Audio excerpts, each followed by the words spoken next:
Welcome to red TV. నేను మీ Teja. Pastor Ajay బాబుని arrest చేశారు. ఎందుకంటే గతంలో ఆయన చేసిన హిందూ దేవుల పైన వ్యాఖ్యలే కారణమని చాలా మంది చెప్తా ఉన్నారు. అయితే ఈ కేసు పెట్టిన వ్యక్తి ఎవరు? సో అతను ఎవరో కాదు, మనందరికీ తెలిసిన వ్యక్తి కె రవీందర్ రెడ్డి. సో ఇతను రీసెంట్ గా ఇచ్చిన ఒక ఇంటర్వ్యూలో కొంతమంది హిందూ దేవులని దూషించినట్టుగా అజయ్ బాబు మాట్లాడారని చెప్పేసి ఇతను కేసు అయితే పెట్టడం జరిగింది. సరే, అతను జూమ్ కాల్లో ఉన్నారు. ఒకసారి అతనితోనే మాట్లాడే ప్రయత్నం చేద్దాం. సార్ నమస్తే అండి. నమస్తే అండి. రైట్, అజయ్ పాస్టర్ పైన కేసు పెట్టారు. చెప్పండి సార్. ఈ అజయ్ బాబు అలియాస్ ఎర్రప్ప, యాక్చువల్ గా అతని పేరు ఎర్రప్ప.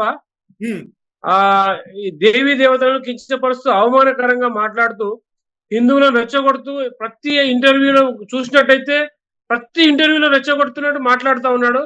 అది చూసిన తర్వాత మేము వెంటనే ఉప్పల్ పిఎస్కి వెళ్ళి అతని మీద కంప్లైంట్ ఇవ్వడం జరిగింది. కంప్లైంట్ ఇవ్వగానే పోలీసు వాళ్ళు తీసుకున్నారు, కానీ కేసు రిజిస్టర్ చేయలేదు. వెంటనే దానికి ఏం చేశామంటే, మీరు ఎందుకు కేసు రిజిస్టర్ చేయట్లేదని చెప్పి దాన్ని ఒత్తిడి చేస్తే వాళ్ళు ఆ వీడియోస్ అన్ని పరిశీలించి వారి మీద కేసు చేయడం జరిగింది. ఒక 2 సెక్షన్లుగా కేసు పెట్టడం జరిగింది. ఇది ఏదైతే అజయ్ బాబు మాట్లాడుతున్న మాటలంతా కూడా రాముడిని కించపరుస్తూ, రాముడు ఏమైనా బొమ్మర్దా, లేదంటే రాముడు చనిపోయాడు మనిషి, తర్వాత రకరకాలుగా ఎట్లా అంటే ఇంకా అవి అది చెప్పలేని విధంగా మాట్లాడాడు. కాబట్టి చాలా అవమానకరంగా మాట్లాడాడు కాబట్టి వారి మీద కేసు పెట్టడం జరిగింది. రైట్, అంటే చాలా డిబేట్స్ లో కూడా ఇతను ఇదే విధంగా మాట్లాడాడు. అలాగే అతను సంబంధించిన సిఎండిఎఫ్ అనే ఛానల్లో కూడా ఒక పోస్టర్ కూడా పెట్టుకున్నారు. సో అవన్నీ కూడా మీరు చూస్తూ ఈ కేసు పెట్టడం జరిగిందా? అవునండి, యూట్యూబ్ లో చూసాం. మేము చూసిన తర్వాత స్పందిస్తూ గతంలో కూడా కొంతమంది మీద పెట్టాం మేము. ఎందుకంటే ఇప్పుడు మనం కేసులు పెట్టకుంటే ఏమైపోతుందంటే, వీళ్ళలాగా ప్రతి ఒక్కరు యూట్యూబ్ ని వాడుకొని దేవీ దేవతలను కించపరిచి అవమానపరుస్తూ ఉన్నారు. కాబట్టి ఇప్పుడు బిఎన్ఎస్ చట్టము పూర్తి ఎవిడెన్స్ తో మేము పూర్తి లింకులతో ఇచ్చాము. 100% వారికి శిక్ష పడుతుంది కూడా. అయితే అతనితో పాటు ఒక ఛానల్ సంస్థ పైన కూడా మీరు కేసు పెట్టినట్లుగా మీరు ఏదైతే కాపీ బయటికి ఎఫ్ఐఆర్ కాపీ వచ్చిందో అందులో కూడా కనిపిస్తా ఉంది. అక్కడ ఏంటంటే ఇతను ఇంటర్వ్యూ ఇవ్వడం జరిగింది. ఆ స్టూడియో మీద కూడా మేము కంప్లైంట్ చేశాము. ఎందుకంటే ఇలా మాట్లాడుతూ ఉంటే వారికి కౌంటర్ ఇవ్వకుండా ఇంకా రెచ్చగొట్టే విధంగా ఆ స్టూడియో యాంకర్ కూడా కొద్దిగా అతన్ని ప్రోత్సహించినట్టు మాకు అనిపించింది. కాబట్టి వారి మీద కూడా మేము, అంటే ఈ అజయ్ బాబు మీద మరియు ఏదైతే స్టూడియోలో మీరు షూట్ చేశారో వారి మీద కూడా కంప్లైంట్ చేశామండి. రైట్, అంటే పోలీసులు అంటే ఈ కేసు మీరు తీసుకోలేదా? మీరు ఒత్తిడి చేస్తేనే తీసుకున్నారా? ఫస్ట్ తీసుకున్న తర్వాత ఏమన్నారంటే లీగల్ ఒపీనియన్ పంపిస్తామని చెప్పారు. సార్, క్లియర్ కట్ గా మేము వీడియో ఎవిడెన్స్ తో ఇచ్చామంటే అక్కడ ఎఫ్ఐఆర్ లో ఒక సెక్షన్ ఏముందంటే, మనకి వాళ్ళు లీగల్ ఒపీనియన్ హైయర్ ఆఫీసర్స్ పంపించి వాళ్ళు కేసు ఫైల్ చేస్తారు. ఇది సిస్టమ్. కాబట్టి వాళ్ళు ఒక 2 రోజుల తర్వాత మేము అడిగిన తర్వాత మా దగ్గర ఉన్న ఎవిడెన్స్ అన్ని వారు తీసుకొని వాళ్ళు కేసు ఫైల్ చేయడం జరిగింది. అంటే పాస్టర్ అజయ్ బాబా కాదు, ఇంకా చాలా మంది పాస్టర్స్ కూడా అనేక ఇలా మాట్లాడుతున్నారు. వాళ్ళపైన కూడా మీరు యాక్షన్ తీసుకున్నారా? తప్పకుండా అండి, ఖచ్చితంగా. ఇప్పుడు ఒక అజయ్ బాబే కాదు, గతంలో ఈ ఫాస్టర్ హనీ జాన్సన్ వీరి మీద కూడా కొన్ని హిందూ సంస్థలు కంప్లైంట్ చేయడం జరిగింది. అంతకుముందు అతను కుక్కలా అరిచాడు, బజార్ కుక్కలా అరిచి దేవీ దేవతలను నానా బూతులు తిట్టాడు. అతను తీసుకెళ్లి లోపల పోలీసు వాళ్ళు ట్రీట్మెంట్ చేసిన తర్వాత ఇప్పుడు ఎక్కడ మాట్లాడట్లేదు. కాబట్టి చట్టాలు న్యాయం చేయడానికి చాలా చట్టాలు ఉన్నాయి. హిందువుల మనోభావాలు కించే వారి ప్రతి ఒక్కడి మీద హిందూ సమాజము ఇవాళ మేలుకున్నది. ఖచ్చితంగా కేసులు పెడతాం. మొన్నటికి మనం చూస్తే ఈ పాస్టరు యాక్సిడెంట్ అయి చనిపోయాడు, బాగా తాగి పడిపోయి యాక్సిడెంట్ అయి చనిపోయాడు. ఆ విషయంలో కూడా నానా బూతులు మాట్లాడారు. హిందువులందరినీ కూడా దోషులుగా చూపించారు. ఐ విట్నెస్ కూడా బెదిరించే ప్రయత్నం చేశారు. వాళ్ళ మీద కూడా మేము కేసులు ఫైల్ చేస్తాం కూడా. ఎందుకంటే హనీ జాన్సన్ కాదండి, జాన్ బెన్నీ లింగం, వాడు ఓపెన్ గా మిమ్మల్ని నరుకుతాం చంపుతాం అని ఓపెన్ గా బెదిరిస్తా ఉన్నాడు. కానీ రాజ్యాంగము ఎంతవరకు అండి? ఇప్పుడు మీకు ఏదైనా డౌట్లు ఉంటే కంప్లైంట్ చేయండి, ప్రభుత్వం మీద మీరు ప్రొటెస్ట్ చేయండి. కానీ హిందువులను దోషులు చేస్తూ హిందువులను నరుకుతాం చంపుతాం అంటే ఎంతవరకు కరెక్ట్ అండి? రాజ్యాంగము వారికి చుట్టమేం కాదు కదా. కాబట్టి 100% ఎవరైతే మొన్న జరిగినటువంటి ఈ యొక్క యాక్సిడెంట్ విషయంలో హిందువులను అవమానపరిచారో వాళ్ళని కూడా వదిలే ప్రసక్తి లేదు.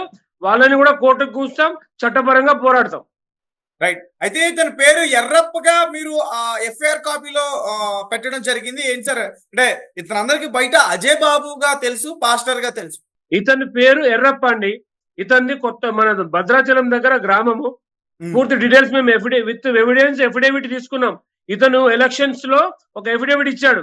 ఆ ఎలక్షన్ కాపీ తీసుకొని అతను ఎర్రప్ప, తర్వాత ఇతను అజయ్ బాబు అలియాస్ అజయ్ బాబుగా ఒక పాస్టర్ గా ప్రెసెంట్ హిందూగా ఉంటూ, ఇతను మతం కూడా మార్చుకోలేదండి. ప్రెసెంట్ హిందూగా ఉంటూ సర్టిఫికెట్ లో హిందూ ఉంటది. ఇతను క్రిస్టియన్ గా చెప్తూ ఒక పాస్టర్ గా ఉంటూనే ఒక హిందూగానే ఉన్నాడు. అతను హిందూగానే ఉంటూ పాస్టర్ గా చలామణి అవుతా ఉన్నాడు. హిందూగా ఉండి పాస్టర్ గా చలామణి అవుతున్నాడు. కాబట్టి అది యాక్చువల్ గా ఏంటంటే ఇక్కడ ఇంకొక చిన్న లిటికేషన్ ఉంది ఈయన విషయంలో. వీళ్ళ అమ్మ క్రిస్టియన్, తండ్రి ముస్లిం అని చెప్పుకోవడం జరిగింది. ఇతను ఓన్ గా అతను మాటల్లోనే మేము విన్నాం. కాబట్టి ఇతను సర్టిఫికెట్ లో హిందూగా చెప్తా ఉన్నాడు, తర్వాత పాస్టర్ గా తిరుగుతా ఉంది. కాబట్టి ఈ విషయంలో కూడా ఆయన మీద పూర్తి ఎంక్వైరీ చేయాలని చెప్పి మేము పోలీసు వాళ్ళకి డిమాండ్ చేయడం జరిగింది. కాబట్టి వాళ్ళు మాకు న్యాయం చేస్తారని మేము భావిస్తాం. రైట్. అలాగే ఒక పక్క ప్రవీణ్ పాస్టర్ సంబంధించి అరెస్ట్ చేశారంటూ కూడా చాలా మంది ఆందోళన చేస్తారు. బహుశా మీరు చూసే ఉంటారు. ప్రవీణ్ పాస్టర్ విషయంలో ఏదైతే ఇప్పుడు వీళ్ళు ఏదో చేద్దాం అనుకున్నారు, 2 రాష్ట్రాలలో ఒక అలజడి సృష్టించి ఇరు మతాల వాళ్ళ చిచ్చు పెట్టాలని ఒక ప్రీ ప్లాన్డ్ గా జరిగినట్టుగా కనబడతా ఉంది. ఎందుకంటే వారు క్లియర్ కట్ గా పోలీస్ డిపార్ట్మెంట్ వారు కానీ మీడియా వారే కానీ క్లియర్ కట్ గా చూపించారు. ఈయన మందు కొన్నది, యాక్సిడెంట్ అయింది, 2 చోట్ల తప్పి అంటే చస్తూ బతికిపోయాడు. లారీ పక్కన మీరు వీడియో చూసినట్టయితే లారీ పక్కన పడిపోయాడు. ఆ టైర్ ఎక్కి పైనుంచి ఎక్కిపోయే పరిస్థితి, క్షణాల్లో తప్పించుకున్నాడు. సరే అది జరిగిపోయింది, పాపం అది టైం బాగుంది అనుకుంటాం. అలాగే వెళ్ళి ఒక డివైడర్ దగ్గర స్ట్రీట్ వెళ్ళి రోడ్డు గుద్దేసి పడిపోయాడు. సరే అక్కడ కూడా లేచాడు. అక్కడ కూడా లేచిన తర్వాత పోలీసు వాళ్ళు ఆయన పరిస్థితి చూసి కూర్చోబెట్టి అతని అక్కడ పార్క్ లో పడుకోబెట్టి మళ్ళీ అక్కడ నుంచి వెళ్ళిన తర్వాత ఇంకా మృత్యు వెంట వాడుతున్నప్పుడు ఎవరు కూడా ఏం చేయలేరు. ఆయన అన్కాన్షియస్ లో పడిపోయి చనిపోవడం జరిగింది. దాన్ని నానా రకాలుగా బూచిగా చూపిస్తూ ఇవాళ మొత్తం హిందూ సమాజమే చేసింది, మేము చూసాము కాబట్టి మా పూర్తి ఎవిడెన్స్ ఉన్న వాళ్ళు ఒక్కరు మాట్లాడట్లేదండి, అందరు కూడా నోరు మూసుకున్నారు. కాబట్టి ఇది కేవలము హిందుత్వం మీద, హిందూ సమాజం మీద వీళ్ళకున్నటువంటి ఒక దీన్ని ఏమంటారంటే ఒక అసూయ మరియు ఒక ఉద్దేశపూర్వకం చేసే చర్యగా మేము భావిస్తా ఉన్నాం. Right sir. అలాగే రాధా మనోహర్ దాస్ గారు కూడా క్రైస్తవ బైబుల్ ని కించపరిచారు. సో అతని పైన కూడా కేసు పెట్టారు. మరి ఇంకా అతను అదుపులోకి తీసుకోలేదు. మీరు కేసు పెట్టిన పాస్టర్ని అదుపులోకి తీసుకున్నారు అంటే అల్లర్లు రేగే అవకాశం ఏమైనా కనిపిస్తుంది? ఒకటి ఏంటంటే చట్టం, పోలీసు వాళ్ళు ఎవరు ఎట్లా ఎవిడెన్స్ ప్రకారం వెళ్తారు. రాధా మనోహర్ గారు మాట్లాడారంటే వారు ఎవిడెన్స్ చూపిస్తూ మాట్లాడారు. ప్రతి విషయానికి వాళ్ళు ఎవిడెన్స్ చూపిస్తా ఉన్నారు. ఇక్కడ మీ బైబుల్లో ఏముందో చెప్తూ మాట్లాడుతూ ఉన్నారు. కాబట్టి రాధా మనోహర్ విషయంలో చట్టం ఎలాంటి చర్యలు తీసుకుంటే తప్పు ఎవరు చేసినా తప్పే. ఇప్పుడు కాబట్టి దాన్ని ఇప్పుడు దృష్టిలో పెట్టుకొని పోలీసు వాళ్ళు చర్యలు తీసుకుంటారని మా ఉద్దేశము. వీరు మాట్లాడిన మాటలు ఎట్లా ఉన్నాయంటే రెచ్చగొడుతూ, ఒక సమాజాన్ని కించపరుస్తూ, మత విద్వేషాలు రెచ్చగొట్టే విధంగా మాట్లాడారు. కాబట్టి వీరి మీద చర్యలు తీసుకున్నట్టుగా మేము భావిస్తాం. Right, thank you sir.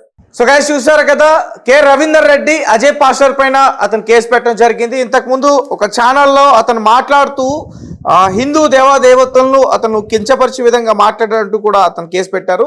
సరే, అసలు ఏం పెట్టారో ఒకసారి మీ అందరికీ కూడా నేను వినిపించే ప్రయత్నం చేస్తా. గౌరవనీయులైన స్టేషన్ హౌస్ ఆఫీసర్ గారికి, సైబర్ క్రైమ్ PS, అయ్యా నా పేరు కె రవీందర్ రెడ్డి, తండ్రి వెంకట్రామరెడ్డి, రాంబంతపూర్ మండలం, మల్కాజ్గిరి జిల్లా. నేను హిందూ ధర్మాన్ని అనుసరిస్తున్నాను. హిందూ దేవుల పట్ల అపారమైన భక్తి శ్రద్ధలతో పూజలు చేసుకుంటాను. ఈ మధ్య అనగా 24/3/25 తేదీన యూట్యూబ్ ఛానల్ చూస్తుండగా శ్రీరామచంద్రమూర్తి అంటే శ్రీరాముల వారు అవమానిస్తున్న ఒక వీడియో కనపడింది. ఆ వీడియో చేసిన వ్యక్తి మద్దిశెట్టి ఎర్రప్ప అనే అజయ్ బాబు. అంటే అజయ్ బాబు గారి పేరు మద్దిశెట్టి ఎర్రప్పగా ఆయన మరి చెప్తున్నారు. అలాగే తండ్రి పేరు కోటయ్య, సరోజనాపురం, దమ్మాపేట మండలం, భద్రాద్రి కొత్తగూడెం జిల్లా, తెలంగాణ రాష్ట్రం. అతని ఫోన్ నెంబర్ కూడా మెన్షన్ చేయడం జరిగింది. ఈ వ్యక్తి హిందూ దేవీ దేవతలను దూషిస్తూ, హిందువుల మత విశ్వాసాలను గాయపరుస్తూ అనేక వీడియోలు చేస్తున్నారు. ఈ వ్యక్తిని ఇంటర్వ్యూ చేసి ఆ వీడియోలు ప్రసారం చేస్తున్న ఒక ఛానల్ వారు కూడా ఈ నేరంలో భాగస్వాములుగా ఉన్నారు. గణతంత్ర లౌకిక రాజ్యం అయిన భారతదేశంలో హిందువుల మత విశ్వాసాలను గాయపరుస్తూ, హిందూ దేవులను దూషిస్తూ వీడియోలు ప్రసారం చేస్తున్న అజయ్ బాబు గారి పైన, అలాగే వారిని ఇంటర్వ్యూ చేసిన వారిపైన BNS యాక్ట్ ప్రకారం 298, 299, 300 మరియు 302 సెక్షన్ ప్రకారం కఠిన చర్యలు తీసుకోవాలంటూ కోరుకుంటున్నానంటూ ఇతను అక్కడ కేసు అయితే పెట్టడం జరిగింది. మరి చూద్దాం. ప్రస్తుతం అజయ్ బాబు గారు అయితే పోలీసుల యొక్క అదుపులో ఉన్నారు. ఒక పక్క ప్రవీణ్ పాస్టర్ కేసు నడుస్తూ ఉంది. ఇదే టైంలో మరి అజయ్ బాబుని అరెస్ట్ చేయడం మరి ఎలా దేనికి దారితీస్తుంది అనేది మాత్రం మనం చూడాలి. Thank you for watching. Thank you so much.